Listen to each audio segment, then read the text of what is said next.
Welcome to Shoot Me Straight, Dave Fields. I'm here with John Wargo and Mike Devlin. Mike Devlin's a good buddy of mine. Worked with me for a while in tech, and then now has moved on and I think you just got a promotion, didn't you? I think so. I think you could say that. I think I'd call that a demotion, kind of. Something. And he's done really well. He's one of the best front end guys that I know. And John Wargo is CTO of Beastcode.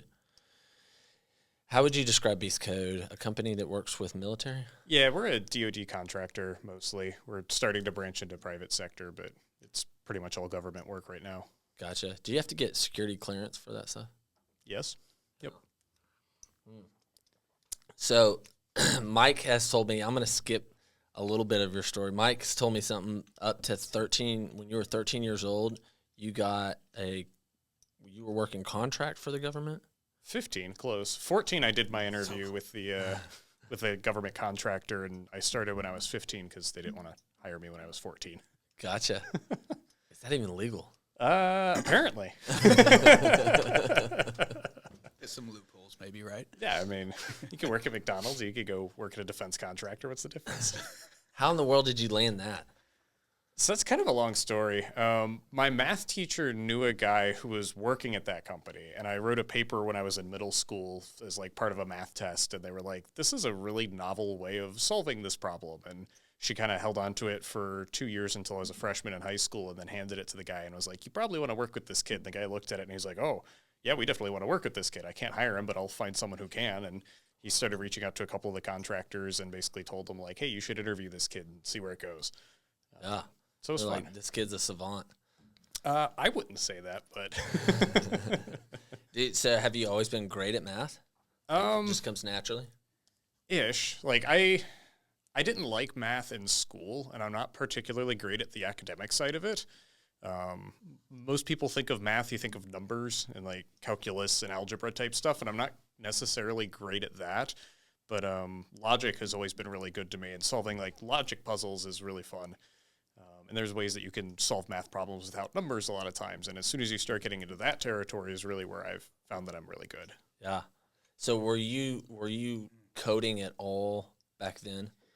Yeah, I'd been coding for quite a while at that point. By the time I started, I think I was 4 years into programming. I was just working on like a computer that I'd kind of taken apart and put back together. It was just an old computer that my dad's friend had because my parents were sick and tired of me breaking the family computer. So I was doing that, and then I had like some breadboards and integrated circuits that I was just kind of messing with some low-level code on too. Oh, wow. Yeah. This is still like when you were like 14, 15, younger? It's probably 12-ish at that point. Wow. Yeah. Wow. And then, so when you got this contract job, how was that experience? So that was very strange for someone who's like a freshman in high school. It was like 3 or 4 rounds of interviews, partly because they didn't know what the hell to do with me, and partly because they had really bad like internal practices. Like I had an interview with one guy, and he'd open with like, do you know math? And I'm like, yeah, I could do math. I could program. We could talk like some physics type stuff. And he's like, oh, this kid's really good. And he'd like hand me off to the next guy who'd open with like, so you're 14? Like, do you know math? And I'm like, we've covered this. But it was cool. We went through like several rounds of interviews and then the usual array of background checks, which was also really funny and strange for a 14-year-old at the time. The dude hit me up, and I was just a smart ass at the time, probably still am. And he goes, do you have anything you want to disclose to us? Because it really doesn't matter that much what we find on the background check as long as it's you that told us and not the company doing it. And I was like, yeah, you should know that I've like never paid a cent of taxes to the IRS before. And he just like looked at me and I was like, is that going to be a problem? And he's like, yeah, that's probably going to be an issue. And I was like, well, I told you about it. And he's like, well, that's a little bit different. Like, it's going to be a problem. And I was like, well, I'm 14. Like, I don't think I should have. And he just looked at me and he was like, do you have anything really you want to disclose? That's pretty funny.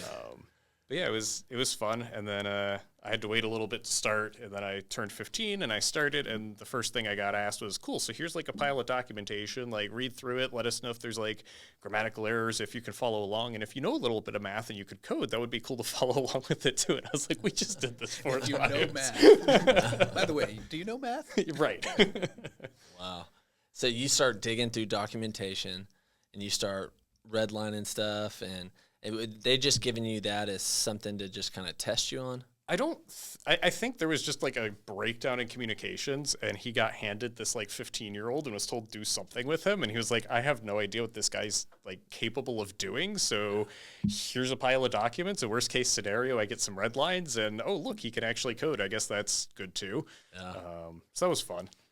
And then from there, that's at 15. Did you end up working there until you graduated high school, or was that short term? It was supposed to be long term, and we ended up leaving to make Beastcode about a year and a half, almost 2 years after that. It was like me and 6 other people kind of just looked around at the culture and all the stuff I just told you, and we're like, yeah, we could probably do this a bit better. Yeah. And so we naively just left and said, we'll figure out how to do this better. Wow. So that really kind of birthed some of what Beastcode is today. Yeah, that's kind of always been the culture, is like, hey, we left to not be that like big defense contractor type thing. Part of it's, we actually want to have our shit together and communicate, but a lot of it's just that small startup energy that we had of challenging the narrative and what if we could do better, what if we could do it differently kind of thing. Yeah. And do you feel like y'all still maintain that startup energy? Yeah, it's definitely still there. Awesome.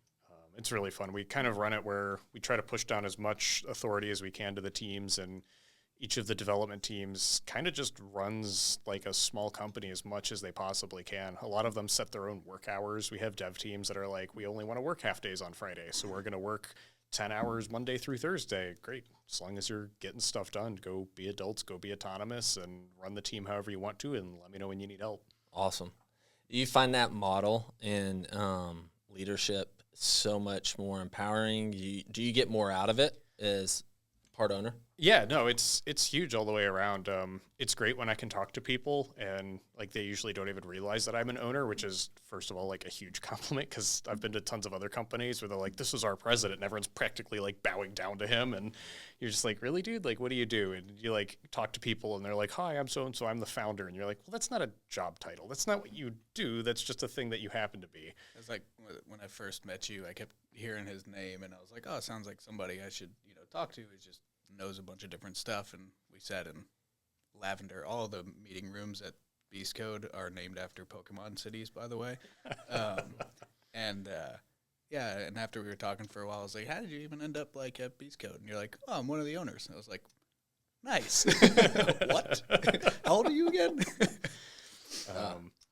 No, it's been fun though, and you like talk with people, and they're like, yeah, I love that we can just make this decision, and I'm like, I like that you didn't ask me that you had to make that decision, because that leaves me with time to actually go solve the problems that I need to solve. Gotcha. So it's just a win-win all around. Now, I imagine with working with DoD contracts, like there's some things that you guys have to come in and make sure certain things are, like security-wise, like, or just making sure that it's not veering too far off a project? Yeah, it's definitely all on, like, there's guardrails in place, and everyone knows, like, hey, here's the boundaries that you have to play within. But a lot of it is like, hey, try to make the boundaries, like, genuinely as big as possible. So if there's, like, a government requirement, we're going to put that in place. If there's industry standards requirements, we're going to put those in place. And I'll usually come in at the beginning and try to call out, like, hey, here are going to be points of concern that you're going to have along the way. Try to have some foresight plan for them. Or here's this other team that's doing something similar. Like, try to do something to work together with them. But it's a lot more around those constraints. And a lot of engineering companies will run it the other way, where they're like, no, this is how you will do it. And I try to call out the negative space of, no, here's how you're not going to do it. Like, go be an adult, figure out anything that's within this area, just don't do the following things. Yeah. And that gives people places to learn. And people, by all means, people make mistakes. We try to make sure they don't make the big mistakes, but mistakes are still learning opportunities. And that's been some of the other really big points of gratification, is to look at the people who've been with us for 4 or 5 years, and they like come through those mistakes, and you let them make decisions. And in the moment you're like, yeah, this is going to be a real big pain in the ass now, but you learned a lot coming out of it. And that's now like someone who's vested in the company, because you gave them the authority to do that, and then when they inevitably make that mistake, you help them through it and you teach them instead of just yelling at them and, trying to burn them for it. Yeah, for sure. No political stuff. Does what kind of stuff have you guys made? I mean, I know in general, but how would you classify it? Like, what kind of applications do you guys make or deliverables? Yeah, so the big thing that we typically focus on is like data aggregation, which is kind of a broad field, but the idea is that you might have a whole bunch of information in one place that's, say, like engineering documentation about, hey, I have all the dimensions of this room and how it was all put together and what the fasteners are. And then I might have a totally separate piece of information somewhere else about like the materials in this room and firefighting procedures. And it's insane to me when those aren't like in the same place. And you're like trying to describe to someone like, hey, here's how you're going to fight a fire in this room, but it's not next to the rest of the information that would like actually put that in context. And so it's that contextual awareness and bringing all those data sources together into one place that we've really found a lot of success in. Yeah, we do a lot of work with the Navy. So we'll do like surface ships. We've done platforms for the Air Force, like aircraft as well. We do a lot of modeling and simulation. Okay. We're starting to break into like the private sector. We've done like data centers and server rooms for them as well.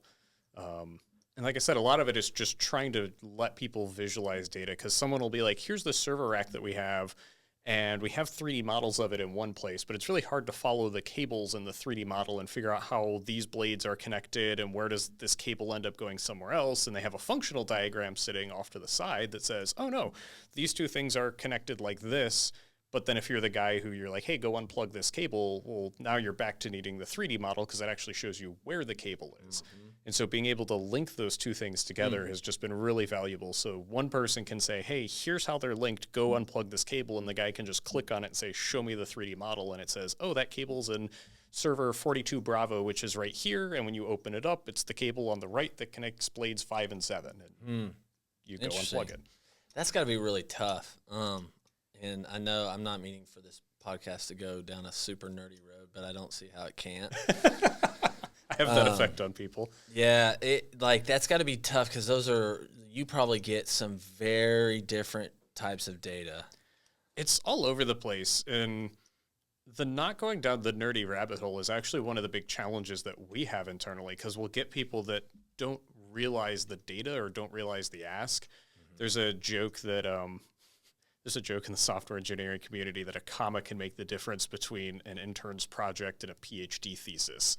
And it's like, that fine line is, a bit exaggerated there, but it's still true. You'll get people who are like, hey, can you link these two things together? And you're like, yeah, probably. Like, what do you have? And they're like, oh, we have 3D models and a database. And you're like, yeah, totally. I could put those things together. The computer already knows what A is. It knows what B is. I just have to tell it what the links are, which isn't trivial, but it's totally doable. And you'll get someone else who's like, hey, I have those same documents, but they're like scanned in on a scanner. And you're like, oh, that's going to be a much harder problem now. And they're like, why? It's still documents in a database. And you're like, yeah, but those are pictures of documents. Like, you don't actually have the text in those documents, and trying to get them to understand the difference when two PDFs look exactly the same, but I can click and drag and highlight the text in one, and it's just a picture of a PDF in the other one.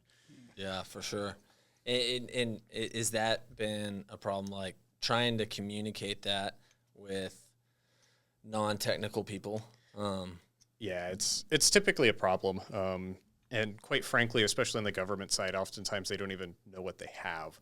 So they'll just be like, hey, we have this platform. Can you like visualize it for us? And we're like, sure, but like visualize it how? Do you want a 3D representation? Do you want a flow chart? Like, how do you want it visualized? And they're like, I don't really know what we're going to do with it. And you're like, well, if you don't know what you're going to do with it, I certainly can't tell you what we could do for you. And you'll like talk them through that. And they're like, yeah, I think this flowchart type thing is the best way. And you're like, cool, what kind of data do you have? And they're like, I don't know. I have to go ask this other company what kind of data we have. Yeah. And it just takes forever. And then half the time they realize that someone has that data, but they don't have the rights to it, or it's in not the right format that they thought it was, or yeah, for sure. There's a ton of pitfalls.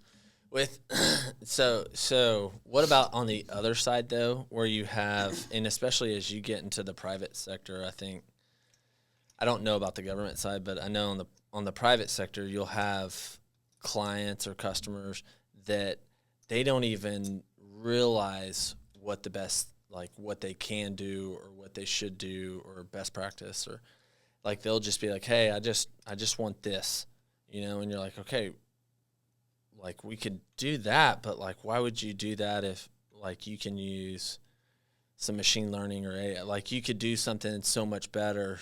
Do you have that opposite yet? Yeah, we've had that both in the private sector and a little bit in some of the forward-leaning areas of the government as well. Sometimes you do just need people to dream a little bit bigger where they're like, hey, cool, so I have the 3D models and I have tech docs. Like, cool, we're good to go now. And you're like, well, hold on, you have them, but they're like linked together in this repository that knows how to link information. And the product we have is like this open standards product where people can put more data in. And if it's annotated in the right way, it just folds in with everything else. Yeah. And you're like, this is the beginning. You now have the data to train an AI. Like yesterday you had the data, but you could never train an AI on it because it's not in the right formats. It doesn't line up. You don't know where it's at. Whereas now that it's even in one place and it's readable, you could start to train AI on it. You could start to get into predictive analytics. You could start to get into a lot of these other fields. Yeah. And getting them to realize that that's even an option is interesting. And then sometimes you're telling them to slow down. Like, yeah. We had do you translate a lot in your head where you're like, okay, how do I, like what's an analogy I could use to help? And what's tough is sometimes on those analogies, I've run into this a lot. It's like you want to give a good analogy to someone on technical so that they can just grasp like a concept, but even the technical side of you is like, that's not exactly accurate, this analogy. And so, but you're like, it's good enough so that they can understand the concept. Yep. No, that's definitely a huge challenge. That's something, the whole social side of it was something I fought for years. I mean, I was obviously super nerdy and introverted in high school, and you go work in a government contractor where you don't have the normal like social experiences of other people. You know, a lot of people are out figure out how to deal with people and navigate the whole social thing. I'm sitting in a security briefing with my security officer who's like, if you meet someone and they ask you these questions, I need you to raise your hand and don't say another word to them. And so trying to figure out like how to navigate that whole social side took a long time. And that's definitely been one of the big things I focused on is trying to be that bridge between the technical side and the non-technical side. And yeah, it's exactly like you said. You're giving them analogies and you're trying to set them up for success, but also trying not to sit there and explain something for 30 minutes. So a lot of it's like give them something and then say nothing and see what their next thought is. And if their next thought is this, you can kind of put the guardrails back up and steer them back on the right track. And if their next thought is over there, you're like, cool, yeah, keep going in that direction. And that's a good word for it. I mean, I think of like what you said earlier is, hey, you think you have data, but what you really have here could be a framework, right? That can do 10 times more than the things that you're thinking of, and in the future would help you with stuff that you didn't even think of. But like when you're trying to explain something technical to someone, sometimes when people say, hey, like, what do you do? I'll just be like, software or computers, and then if they ask more about it, then I'll be a little bit more specific. And mine's not near as technical as you guys, so. No, it's usually the exact same approach. I tell people like, yeah, I'm a software engineer, I write code, and then half the time they're like, oh, can you hook my printer up? And no, I don't know what your printer is. Like my dad hit me up over the weekend and he's like, I'm staring at this app on an iPad. How do I use this app? And I'm like, I've never seen that app before in my life, and I'm driving, and this is over a phone call. I couldn't tell you how to use that app any better than you can. Yeah, that's funny. Dude, so I have some questions with you around like your thoughts around. Have you talked to many people just around AI, just people that are non-technical and their fears around AI? Yeah, I've run kind of the full spectrum, and it's really funny that you throw like non-technical people out specifically because AI is such a weird place because it's almost its own discipline. And you'll get software engineers who like know traditional software stacks and they know a lot about computers, but they'll have the same fears as what you normally would say non-technical people because they're not really technical in the sense of AI. They're in a different specialization entirely. Yeah. So a lot of times it's more similar than it is different. Yeah. What do you think about some of the fears? Do you think a lot of that stuff is unfounded or just like, oh, they're taking everyone's jobs? I mean, it's hard to say. So I think a lot of it will depend on, it's going to depend on a lot of things. So off the bat, I'll say that I personally think there's a lot less to worry about than what most people kind of think up in their heads, but I also think the devil's in the details, and there are a lot of things that we should be worried about that no one's even like realized is a thing yet. Yeah. Like what? I had a note actually that I took yesterday. What was it? There was a whole thing about a use for AI that I went, oh, that's clever. Never thought of that. That's going to be a problem. You see it a lot in different legal arguments that come up, right? So a lot of people think if I don't use an AI, it's kind of, I'm avoiding most of the risk associated with it. And that's true, but only to a point. And it's come up in a couple of recent court cases. But to kind of start back on the premise, I think out loud a lot.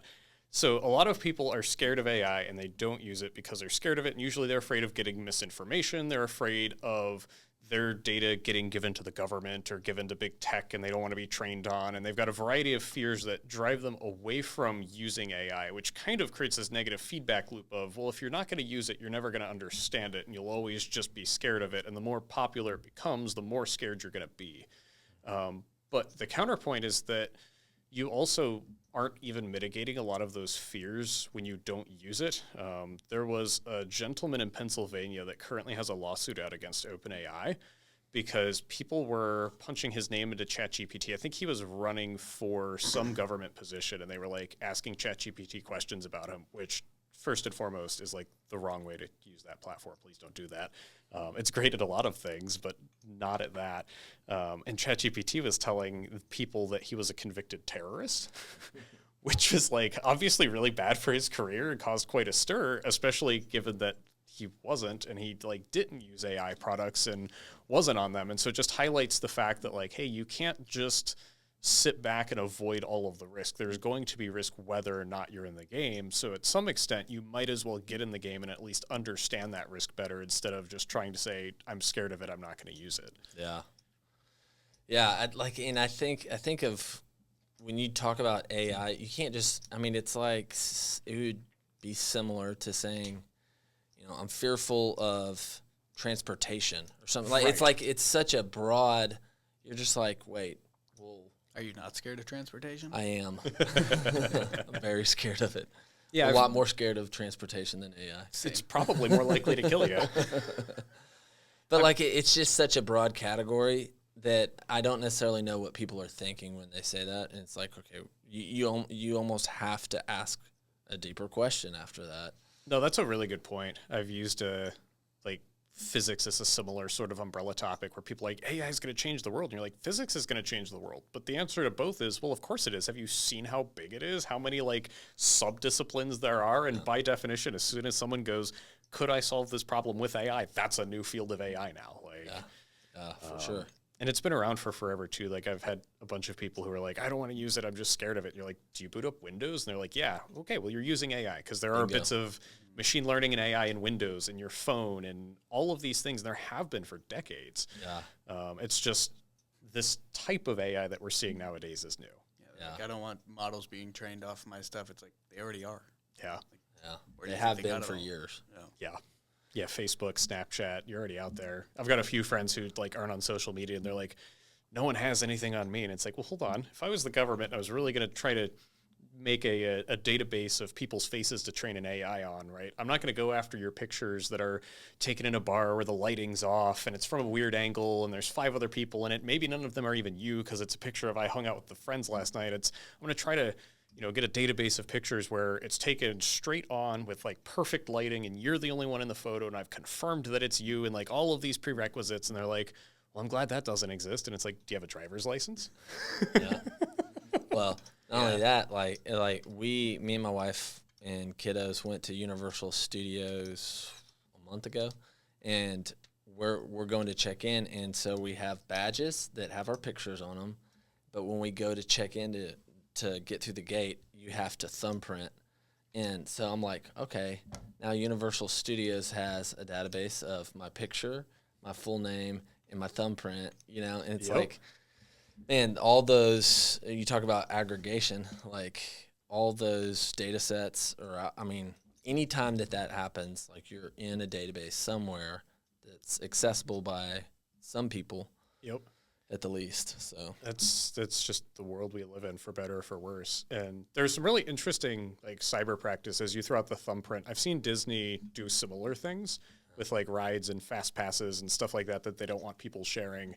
And their claim, which makes sense, is that they don't actually store necessarily a picture of your thumbprint. They store what's called a hash or a signature of it. And it's a 4-digit hash that's like relatively unique. I mean, you could probably find thousands of collisions a day on it, but the odds of the two of us having the same hash are 1 in 1,000 at that, or 1 in 10,000 at that point. Yeah. And that would be good cyber practice if they did that, because then if they do get hacked, they're not leaking personally identifiable information and all these other categories of data. But to you and I, we don't know that they're actually doing that, or that all of their subcontractors are doing it that way, or that the whole system's vetted that way. And that's one of the interesting challenges in the world. And that's one of the big reasons why people are scared of AI, is that lack of transparency. But that's not an AI problem. That's a social problem. Yeah, for sure. And I mean, now you're breaching off into like security stuff with security. What are your thoughts around like financial institutions and their tech, especially older financial, like older banks, their practices? Like, to me, I think some of the things that we focus on and some of the big things in the news aren't the things that that are fearful to me. I'd be fearful of a 1970s bank that's holding lots of money and they have outdated systems across the board with vulnerabilities in them. Yeah, it gets really hard, and I'm not in the finance sector, so I'm going to speculate a little bit with you. Sure. It's a very different world, and I'm gonna kind of leverage what I know with the DoD, because they're similar to a point. They're both high security environments that handle lots of sensitive data. Now, the types of data they handle are very different, and the types of people who target those institutions are very different. But a lot of times we focus a lot on like the cloud-based AI models of, hey, I want systems that are super patched with the latest drivers, the latest operating systems, all of everything. I'm going to make sure that all of my users have, XYZ credentials to be able to get into the system, and everything is audited. And you're focused a lot on that like external factor. But in a lot of environments, especially high security environments, those aren't necessarily the same protocols that you have, because you might be operating a computer network that's not connected to the internet. And if you're not connected to the internet, you could spend a lot of your time making sure that operating systems are totally patched and software applications are up to date, and there's like, you're on top of everything. And that's still like vitally important, but it changes your profile, because if you're doing those things, but that's not actually how people are going to break into your system, you're wasting a lot of time when you could be spending, you're wasting a lot of time and energy that you could be spending working on the actual attack vectors.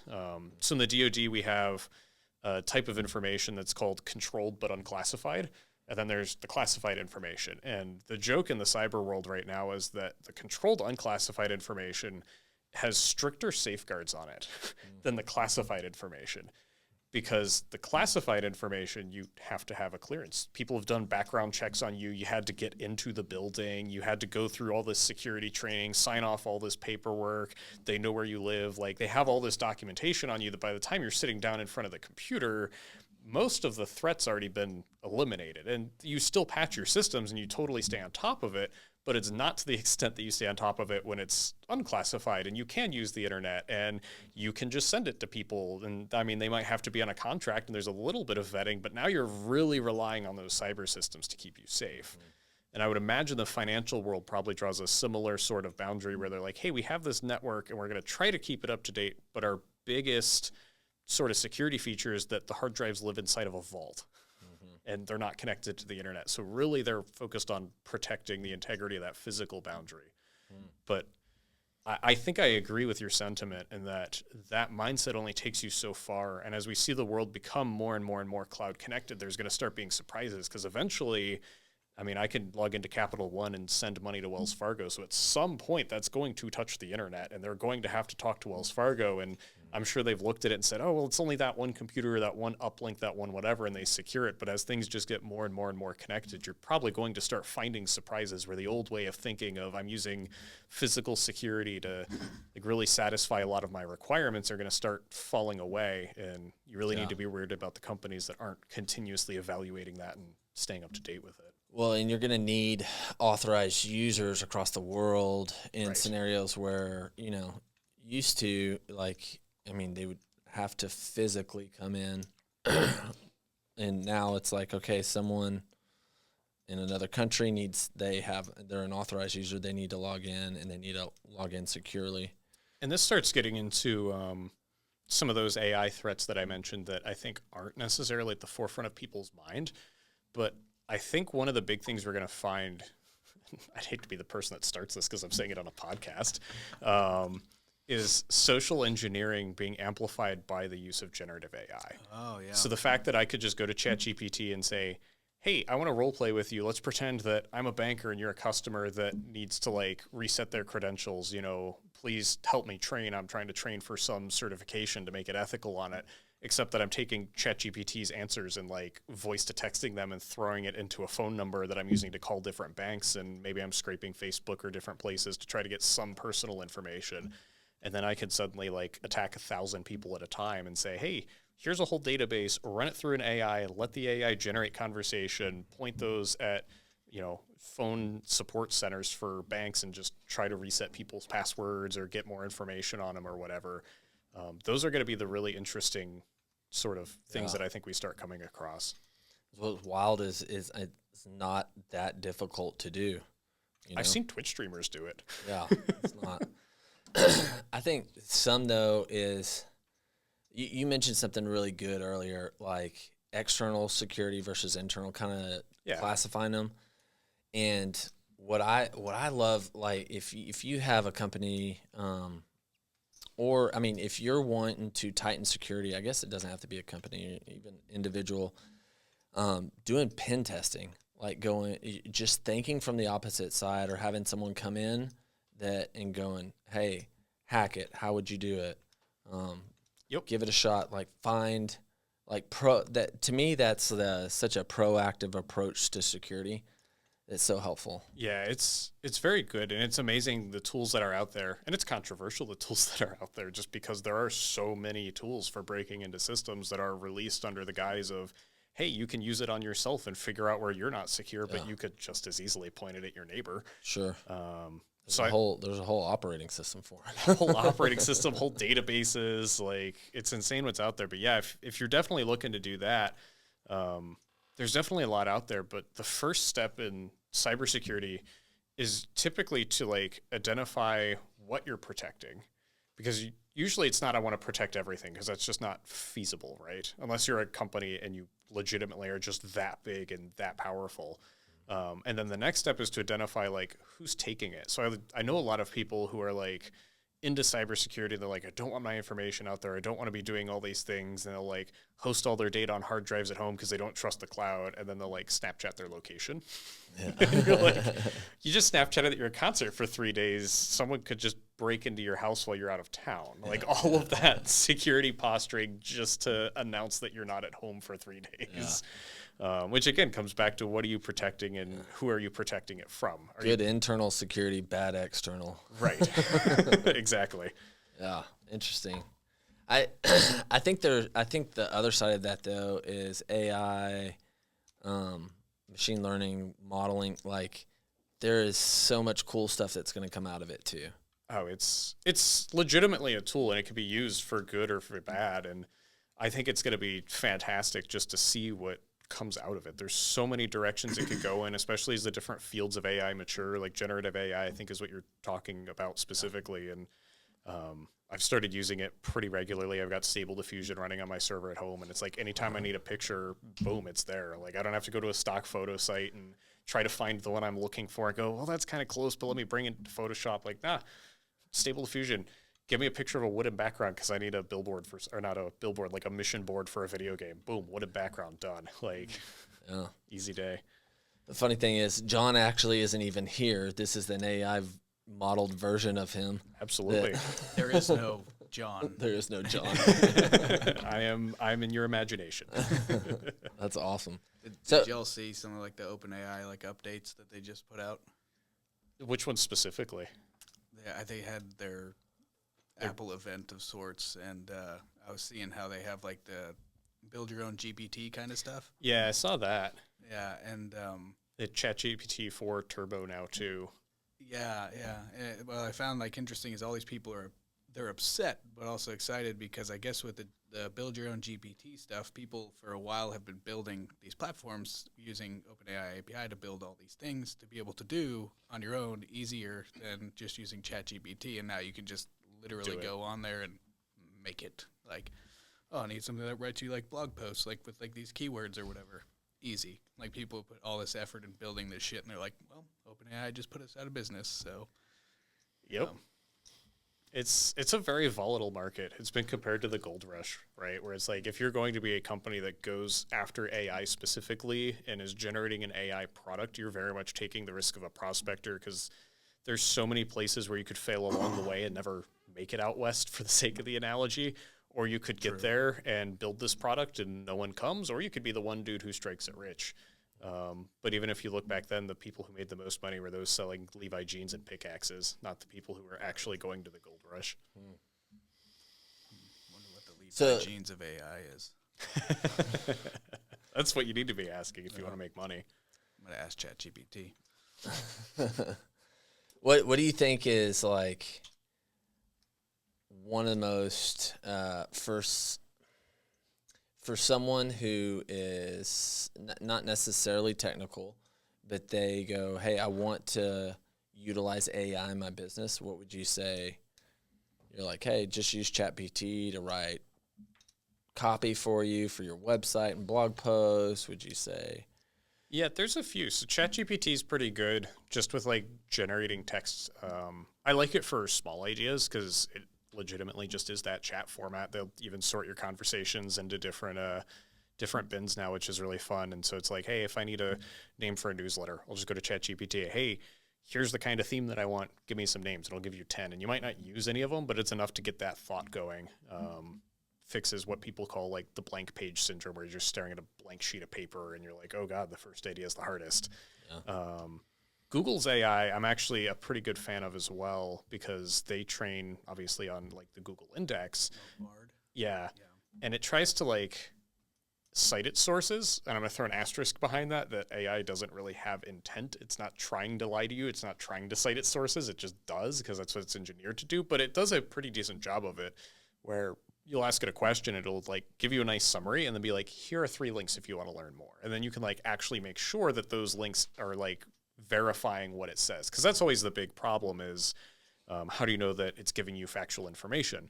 And the challenge to that argument is, how do I know Devlin's giving me factual information? Like, you shouldn't blindly trust people and you shouldn't blindly trust AI. And I'm hoping that's something that becomes a more common theme, because I think we'll be better just as a society if we learn to like fact check each other more and actually make sure you know where your information's coming from.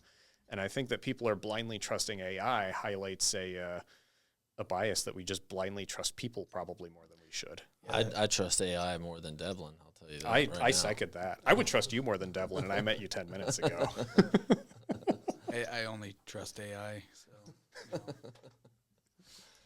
That's funny. No, but that whole, like, just blindly trusting things, I feel like is just an issue in general. Like, you watch, like, social media and people, you know, get fed what they're interested in, and people can just spit out whatever they want. And then they take it as fact. And, I mean, I saw a thing the other day where it's like, what's not Unity, what's the other one? Unreal. There was like a scene made in Unreal Engine, like the new one. And it was like buildings burning and like, you know, fires and all this stuff. And it was put out as it was like part of this war that's going on. And then there was a follow-up and it was like, hey, this was actually built in Unreal and was kind of like a test or something like that. And it was like, and people can just put stuff out there, create things because it's getting much more real, and people will just be like, wow, this is awful, this is terrible, or this is great, or whatever, and without even checking, you know? Yep. Yeah. I think there was one case where with the Israel Palestinian war. I thought that's where you were going with that. Well, That's where I was going with it. That's where it was, but yeah. Yeah, they had a I think someone that was really prominent. I think he was a Hamas leader that was saying like he was now like pro-Israel or something like that. I don't know. I don't quote me on that. Like fact check that, please. But It's the theme of the discussion. but like I can totally see that. I mean, you can literally, and that's one of the big things I think with the movie industry. Yeah. One of their picketing is going, hey, that my rights and not using AI to generate commercials, promotions, all that stuff. Yeah, it'll be very interesting. And then some of that, too, comes down to enforcement because the whole point of AI is it's a black box. So even if we had laws that says, hey, you can't train it on these things, you can't really prove that it was trained on those things unless you get the training data set. Because if you just have access to the AI and the weights, that doesn't tell you what it was trained on. So you can't prove the legality of the training set unless you get it. And that starts getting into some interesting topics in our legal system. Because typically right now you have to provide, some sort of reasonable evidence in order to theoretically subpoena that training data set. But you might not have reasonable evidence. Well, and even laws are so far behind with tech. When I started Repbox, we were trying to figure out, okay, what sales tax do I pay? Like, do I have to pay? And so I would call the state, I'd call the city, and then even federal, and trying to figure out, like, okay, do I pay where my customer lives? Do I pay their sales tax? Do I pay, where is the nexus of tax? And I get 3-4 different answers. Yeah, it's nuts. And then you say, okay, well, let's go try to fact check it. Well, are you going to believe a fifth opinion on the internet, or do you go try to go to the federal and state code? Because those codes aren't readable. You're not going to find your information there. Dude, and they're outdated. Yes. And so it's like wherever the database lives, and it's like, well, like that's not how that works anymore. Like what AWS zone it's in, like what if I don't know? What if it moves? What if I've got multiple? Exactly. And I think there's that, but like you mentioned the thing of enforceable. So, I mean, think of crypto, right? The crypto world in the last 5 years. Geez, like how many like crimes have gone on in the crypto world that, and I don't see how they can enforce it. Well, right? And that's half the problem with crypto is it's by design like decentralized. And if it's supposed to be, hey, it's decentralized, there's no government, there's no oversight. Well, that sounds great on paper until someone steals your information and, you fall victim to a scam. Even if they didn't steal your information and you clicked on a button and sent the dude, 20 Bitcoin and you're like, oh shit, I need that back. Well, hey, guess what? There's no oversight. You're not getting it back. That was the design of the system. Yeah.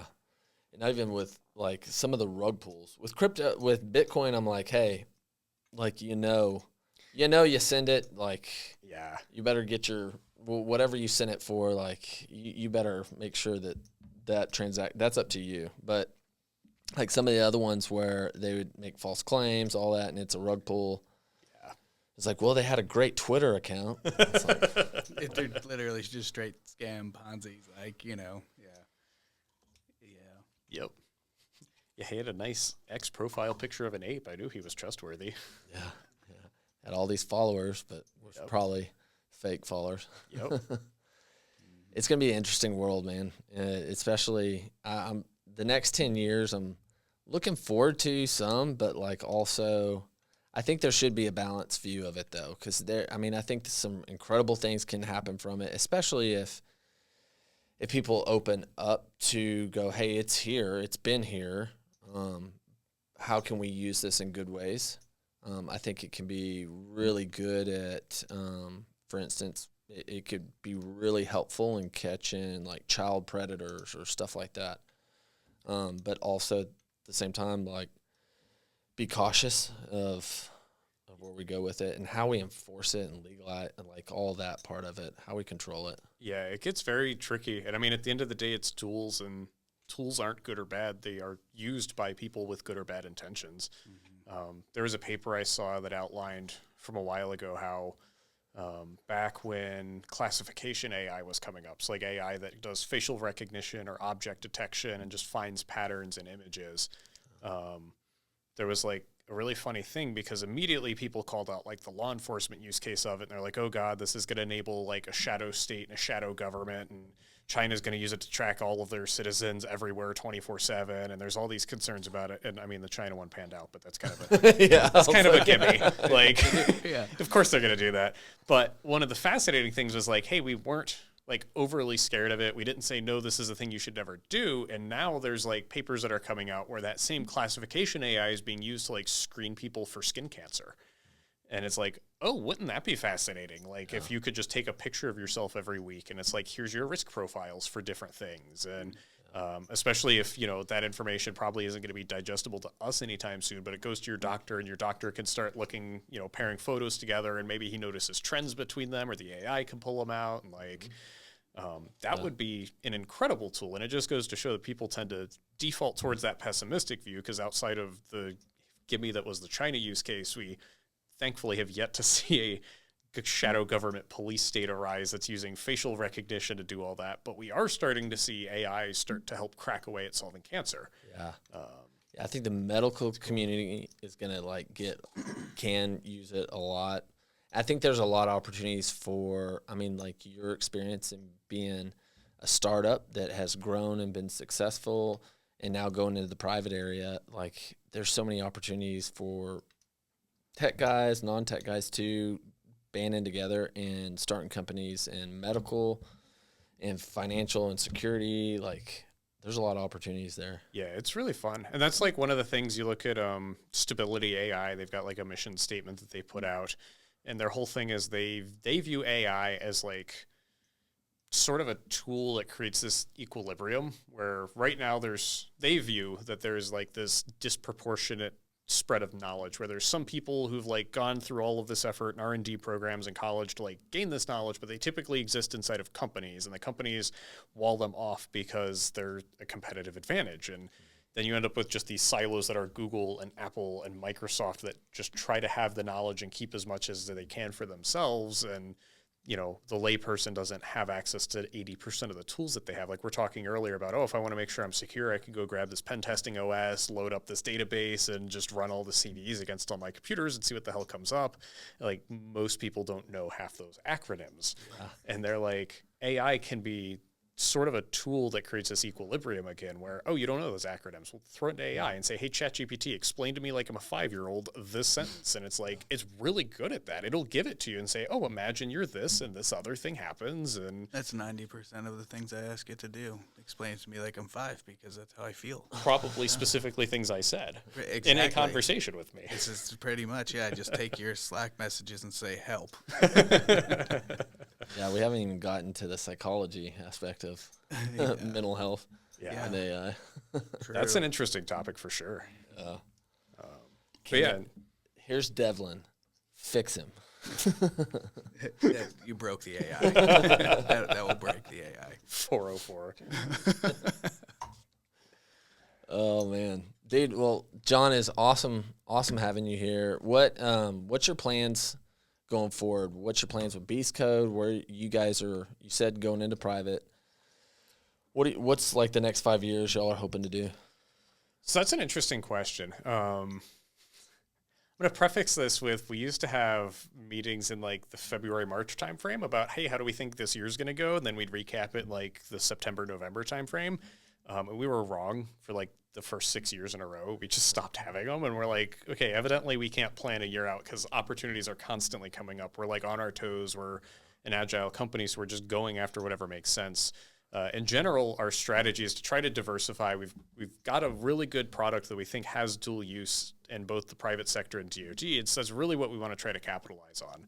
So our goal is like over the next 5 years to branch into the private sector, but not just as a product, but like as a framework and almost as, I'm going to say a mentor for lack of a better word. That sounds pretentious though, but the whole point is we're trying to create this open architecture, open ecosystem around data aggregation and especially the human-machine interface portion of it. Okay. And so we've got a couple of partners right now.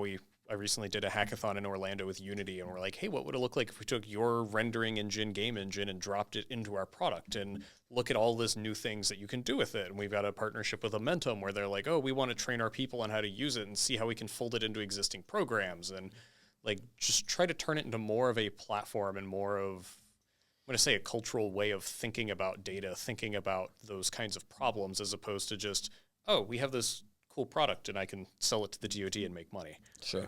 Yeah. So is your go-to-market strategy like so to have the open source side of it and then do commercial work? Yes, the plan for us, and right now we're only at a open architecture, so the application itself is closed source, but it's all open standards. Like every feature that we do in the application, there's a standard somewhere that says, oh, if you want to add a details pane there, you want to add a button, you want to do a thing, there's a way for you to come in and add it yourself. And a lot of our strategy right now is just to leverage those partners. The word I always come back to is impact. Like people ask me what motivates me, and it's impact. And on the DoD side, that impact is fantastic because if I can just affect our national readiness by 1% with my company, fantastic. That's well worth my time. But then, you start thinking about even just that problem. That's like not even looking at the private sector part of it. Even if we just look at DoD, we're 200 people at Fort Walton Beach, and we're a force to be reckoned with. But we're not changing every single asset the military owns with 200 people. And so that's where those partnerships really start coming into play. Hey, what if I could partner with a company that does AI really well? What if I could partner with a company like Amentum that has 50,000 employees and has like a lot of contacts, and they're in a position where they really could make a dent in that, and we're in a position to enable them. And I think the strategy on the private sector looks very similar. Of I don't know that we're necessarily going to be the company that comes in and says, hey, here's my product, you should totally use it, it'll solve your problems. There's definitely use cases where that happens, and we're picking those up, but I try to look at the wider aperture of like, hey, who can we partner with on the private sector that probably could have a nice like integration with our platform and then invites other people to have similar integrations so that we can together have a huge impact on everything. Have you thought about it more from like even – so I'm following you 100%, even like next level of like ecosystem. So, I mean, you're talking about being able to, hey, we do this microservice very well, or we do this very well. You do a game engine very well. You do AI very well. Like you can bolt on, right? And API, all that stuff. But like, have you thought about it like, hey, from the bigger ecosystem, well, these things can all go together, interact with, interchange. Have you had with other company leaders conversations about that of like really creating that ecosystem? Yeah, and that's like my personal priority is that ecosystem. We had, like I mentioned earlier, we have these open standards that govern each of the pieces of the application, and there's one standard that kind of is what everything else bases on.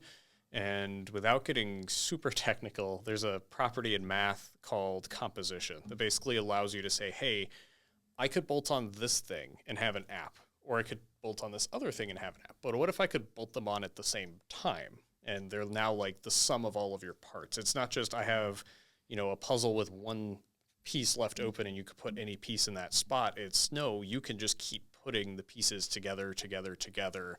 Oh, you need AI in your app, grab an AI plugin. Oh, you need to see your network architecture. Well, here's a network visualization plugin. Oh, you've got CAD data. Here's your CAD plugin. And you just keep bolting them together to make this ecosystem. And the powerful thing is that it doesn't have to be the product. A lot of the people we integrate with have their own products that live off to the side that are specialty products because and you should.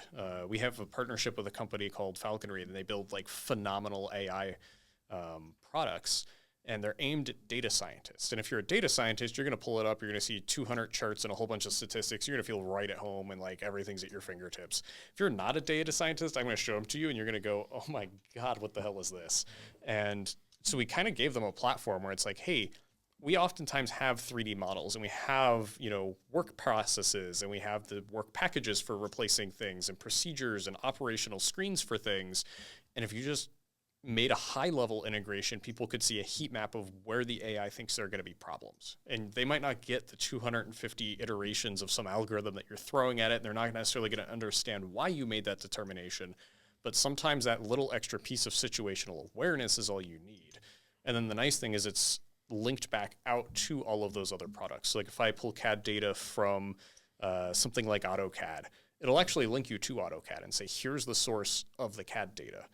So that when you're looking at something, you're like, oh, I've got the 3D models overlaid with AI, overlaid with documents. You're like, cool, I understand what I'm about to do, but like, I'm about to weld something onto a bulkhead. Please don't give me like a human-friendly visualization. Give me the ISO standard drawings so that I can go weld something and not kill someone. And they're like, oh, cool, well, click here, and it will give you the authoritative document with one click.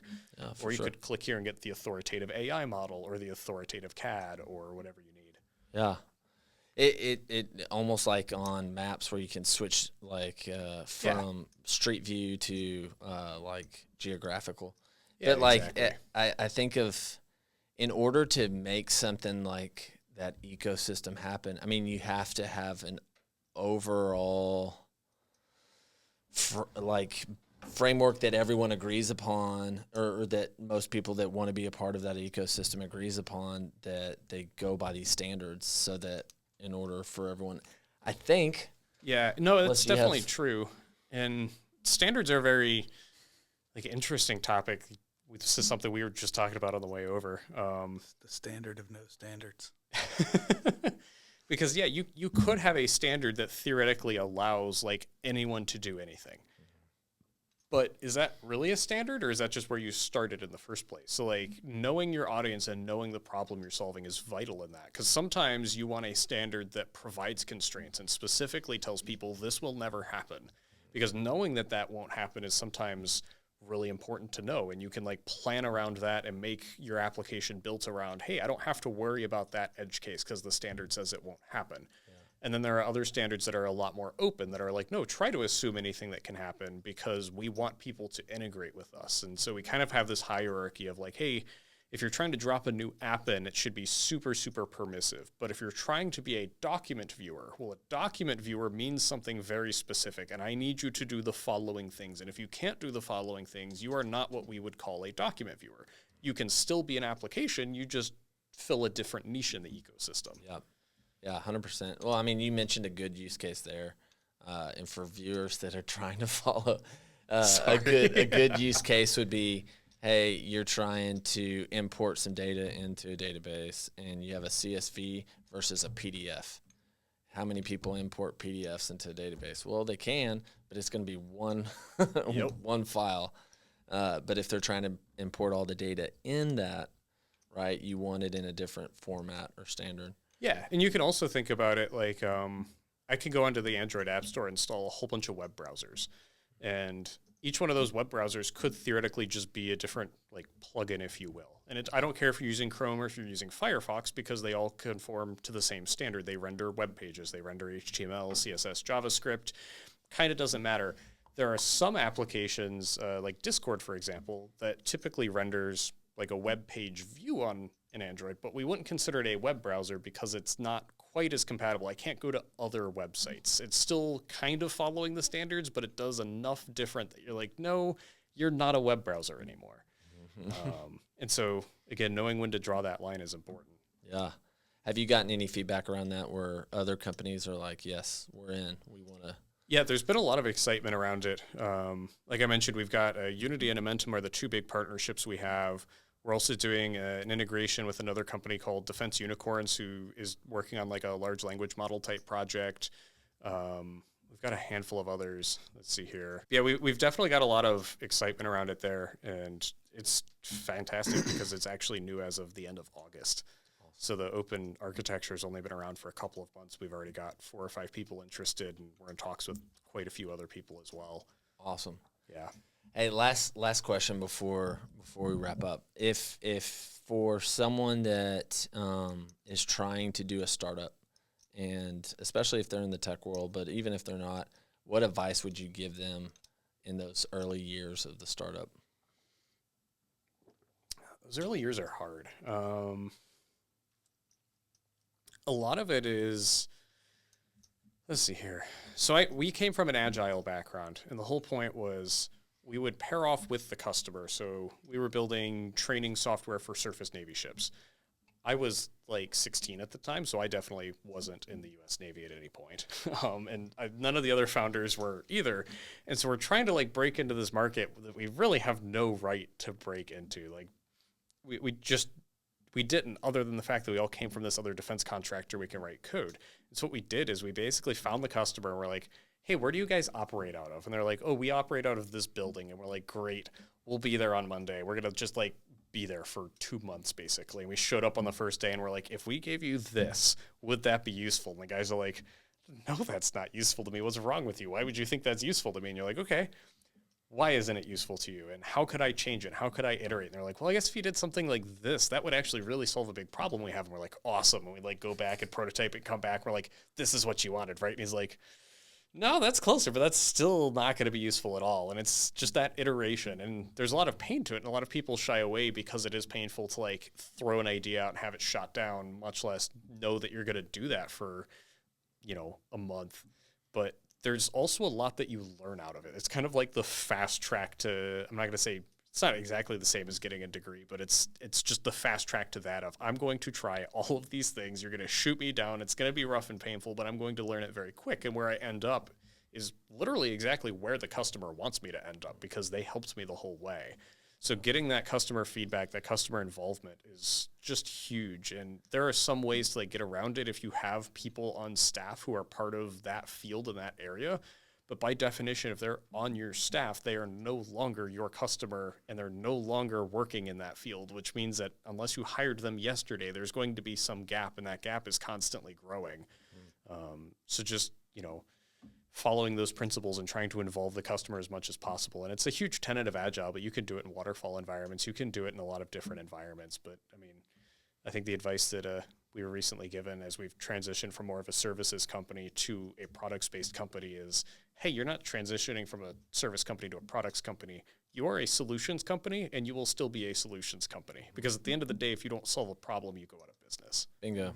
That's really what I was hearing you say is figuring out from the customer what their big problems are and solving it for them. I see so many startups nowadays that they're like, I have this great idea.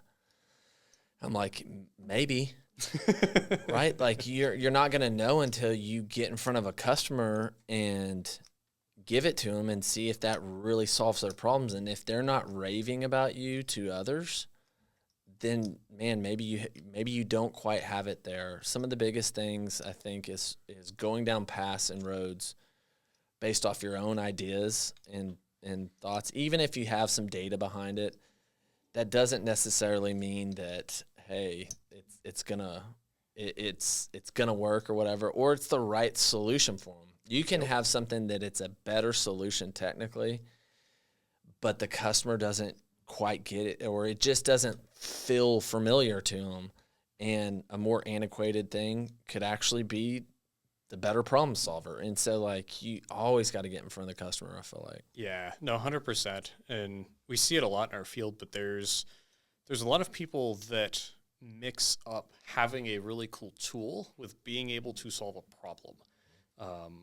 I had a dev come to me a little bit ago and they were basically like, hey, I have this database and I was able to like restructure it and build this new type of database that let us put like 500 billion records into it. He was like, isn't this awesome? And I was like, well, first and foremost, like, cool, congratulations. That's a huge amount of data. That's a huge amount to like orchestrate and deploy and actually keep straight. Secondly, what problem does this solve?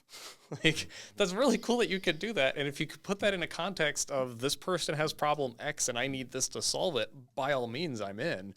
But what problem does having a really big database solve? Because I could list a few problems that it creates.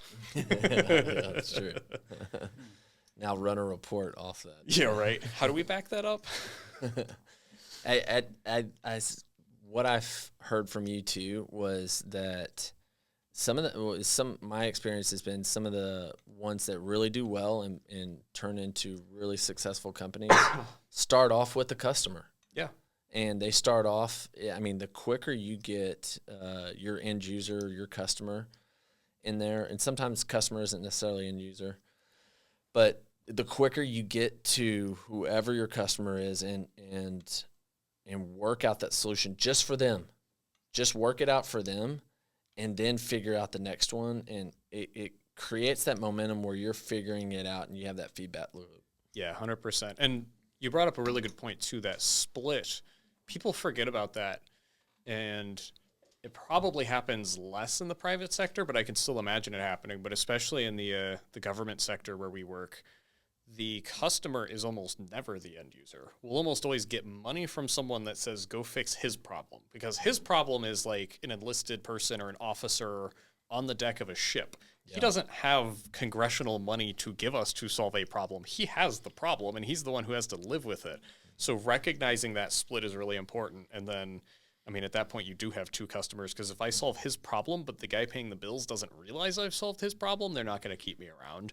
Yeah. And on the flip side, I could, do the scumbag thing and look like I'm solving his problem and keep collecting the money, but I'm not really solving his problem. And that will come back to bite you at some point. Yeah.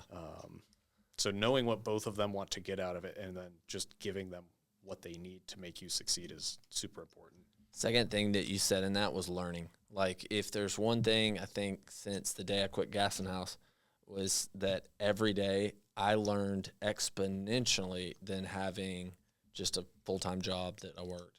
Yeah. You have to learn. You're forced to. You're forced to make nothing happens unless you make it happen as a founder, co-founder. And 100%. So it's a constant. If there's a day that goes by that I haven't learned something, still to this day, I'm a little, I feel like I haven't really worked or like I'm not doing something right. Yep. Yeah, no, you definitely have to be tapped into that. Like, go find newsletters, go find books, and just constantly be trying to get that source of information. Awareness of your environment goes along with learning, and that's also a huge business standard practice, is know the environment you're operating in. And the only way you're going to know that is if you're learning, because the environment's changing every day. Yeah. One thing with a lot of startups, especially in the tech world, they think, hey, they're overnight successes that they just blew up. I mean, even the biggest ones out there, I mean, dude, it's been years in the making. There's years behind it. There's years getting to that place. Now, there's these critical points, like you land a huge deal or you get some recognition with DoD or something like that accelerate you. But still, it's up to that point, it's a grind. You hear similar stories like Airbnb. Even it was those guys were going out to the East Coast, going up to people's apartments, and being can we do this with your place, in person? Yeah, and it's they didn't just make this thing, and everyone was I'm in. Yeah, it's been. Yeah, it's insane. I've recently learned the same thing. I dabble in YouTube for a little bit, and there were a few channels that I came across, and I was like, wow, this just blew up out of nowhere. This is insane. And then you start digging into it, and you're like, oh, no, this person's doing it for a decade. And they just had persistence. They had a backlog of videos, and eventually one of them will kick it off. And half the time the video that kicked it off wasn't even the video that was recent. They made it, and then 2 years later it became relevant and started something off. Mm-hmm. And tech can be the same way. You can make something, and just because it doesn't go somewhere today doesn't mean that it won't go somewhere tomorrow, because the landscape's constantly changing, and a tool that might not be a good fit today might become a good fit because AI might open new problems, or some new threat might come up, or a new problem exists, and it's constantly changing. So the more that you can, if you haven't found that niche, just keep your mind open and keep reevaluating the old tools that you have and try to keep bringing them into the fold, because the more surface area that you have, the greater your odds of succeeding are. Yeah, there's a concept out of, I think it's called Smart Cuts. It's Shane something. It's a book that talks a lot about, not negating hard work, but making sure your work is really smart and doing things wisely. And it's about, he gives these two examples. One is the dude who saw a double rainbow on YouTube or something like that, and that video got, I don't know, hundreds of millions of views, all that stuff, but that's where it ended. And the other girl in the scenario, she was doing makeup tutorials, and she had years and years worth of all these makeup tutorials. And then she did one, I think it was on Lady Gaga or something like that. And it went viral. And when that one went viral, they all came into her like lead capture net, and she had a system in place to capture all that momentum. And so the concept was, potential energy. Yeah. And so building up that potential so that when you do hit it, having the big vision, but doing the daily grind to build that potential. Because when you do hit some sort of viral moment, that you can capture it. I love that analogy with potential energy. I think that's perfect. Yeah. Yeah, I mean, it just hits it on the head. If you put out one product and it immediately succeeds, you're almost at a loss because now your next move is I have to build an entire new product from scratch. But if you build 4 products and the 5th one hits, well, now you've got a whole lot of fuel you can actually use to sustain it. Yeah. Everyone says, they want to just explode overnight, but I'll remind you that it's the steady burn that got us to the moon. Yeah. Yeah, that's a good one. Awesome. Well, thank you, John Wargo. Yeah, thanks for having me. Thank you, Mike Devlin. I don't even know why I was here. All right, out. Perfect. Nice. How nerdy was that, Joey?